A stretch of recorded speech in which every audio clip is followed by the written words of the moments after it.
ton over here. Most of our clients, they have enough cash set aside to write out the debt, and most of them do have 3 to 6 months of cash set aside.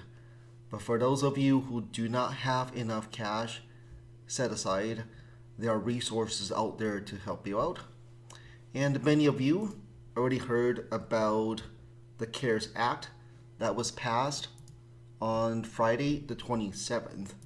And again, I don't play a lawyer or accountant over here. Please consult your own legal advice and your own accountant.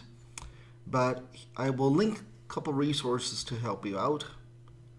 So one thing here is there's the CARES Act, and borrowers can receive $10,000 in an emergency grant cash advance that can be forgiven if spent on paid leave, maintaining payroll, increased cost due to supply chain disruption, mortgage or lease payment, or repaying obligation that cannot be met due to revenue loss.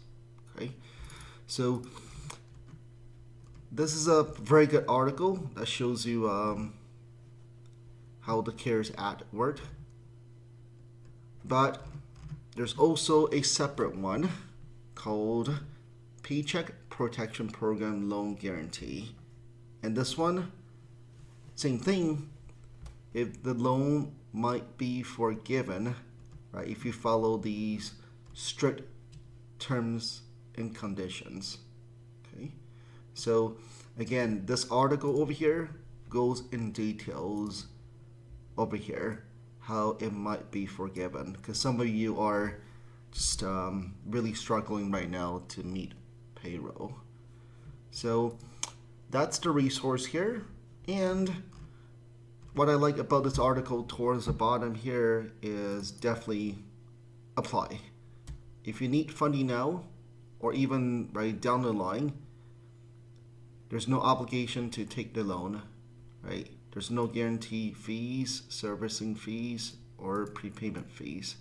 So might as well apply for it now, right? Based on working capital. And you can apply for both types of loans as they cover different expenses, right? And what I did is I asked my director of marketing, Richard Martin, to record a short video, which I'll link to the resources he went over on how to apply for the loan.